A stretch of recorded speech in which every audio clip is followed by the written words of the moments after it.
cette tanière, la nazie nostalgie.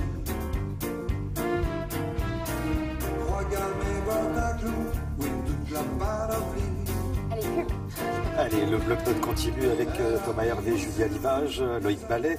Thomas Hervé, notre guide, qui nous emmène au mémorial de la Shoah pour une exposition assez incroyable. Shoah et bande dessinée. Alors, effectivement, vous avez raison de préciser qu'au départ, c'est assez incroyable, c'est même un petit peu interpellant. On se dit Shoah et bande dessinée, c'est bizarre d'interpeller les deux. Et c'est ça qui est très très curieux. Vous savez, en fait, le principe de l'exposition temporaire, les musées, pourquoi est-ce qu'ils font des expositions temporaires? Tout simplement pour inviter les gens à venir visiter le musée. Parce que le musée, vous avez une collection permanente, vous avez des choses qui se passent constamment à l'intérieur du musée, vous n'y allez plus parce que vous connaissez. Le mémorial de la Shoah, eh ben, le mémorial de la Shoah, c'est très intimidant. Vous vous dites, est-ce que je vais rentrer dans le mémorial de la Shoah? Est-ce que c'est pas un peu un sujet qui va être trop pour moi? Du coup, ben, vous n'y allez pas.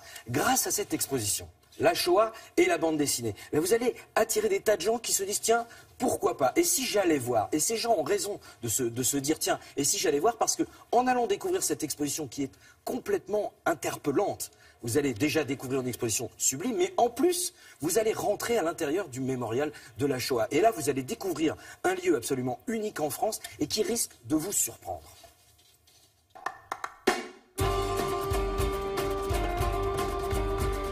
Des BD sur la Shoah, il y en a eu des centaines. Mais le premier témoignage direct date de 1942.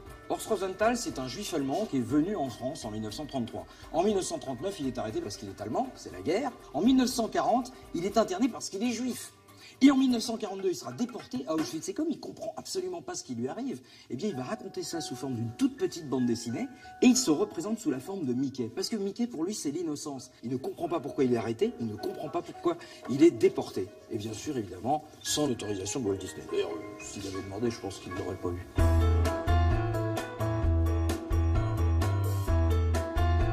1944, la bête est morte. Alors pour la première fois, on va parler d'atroces plans de destruction de races rebelles. C'est pas encore la Shoah, on mentionne pas les juifs. Et les nazis sont représentés sous la forme de loups. Alors pourquoi des Mickey, des loups, des animaux? Tout simplement parce que la réalité est trop dure à représenter avec des êtres humains, donc on se sert des animaux. Mais là, pour le coup, Walt Disney n'est pas content parce qu'il dit, dites donc, le loup il ressemble trop au loup des 3 petits cochons. Du coup, que fait Calvo? Eh bien, il lui coupe la truffe en 2.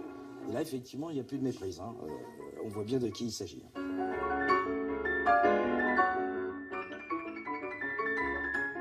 On reste dans les souris après Mickey, Mouse. Alors Mouse, c'est la bande dessinée qui va vraiment raconter la Shoah, c'est-à-dire les camps d'extermination, la solution finale, et qui portraite les juifs comme des souris. Alors les rescapés à l'époque, en 86, disent attendez, c'est pas possible, puisque la propagande nazie, elle représentait le juif comme un rat. Mais justement, Art Spiegelman, l'auteur, dit on va retourner le stéréotype en montrant qu'on était fait comme des rats. Les nazis sont des chats, les Américains sont des chiens, les Français évidemment sont des grenouilles, et les Polonais sont des cochons.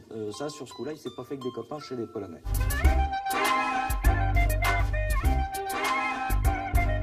Dès 1940, évidemment, les comics sont mis à contribution. Donc vous avez par exemple Hitler qui essaye de recruter Superman ou Captain America qui s'attaque au camp de la mort. Et là, il y a une grande question qui se pose. Pourquoi les super-héros n'ont pas libéré les juifs des camps de la mort? Eh bien, tout simplement parce que c'est de la fiction. Et oui, et les camps de la mort, c'était de la réalité. Et les super-héros, ils ont beaucoup de pouvoir, mais pas celui-là.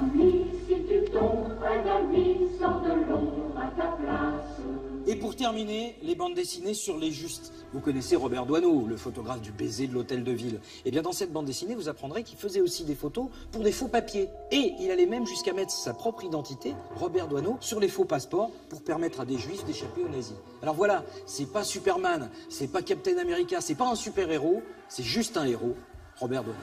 On va rester motivé.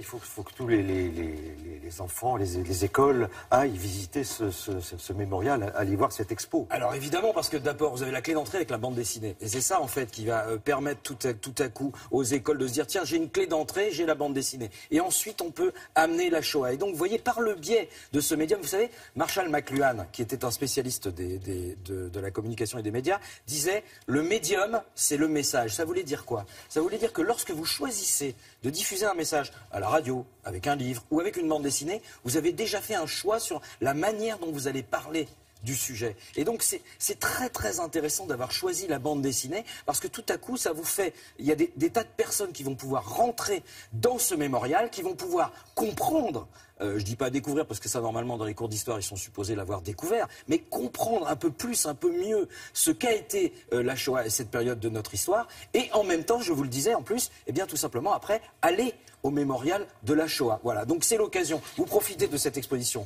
la Shoah et la bande dessinée, et vous allez en même temps au mémorial de la Shoah à Paris, c'est en plein cœur du Marais.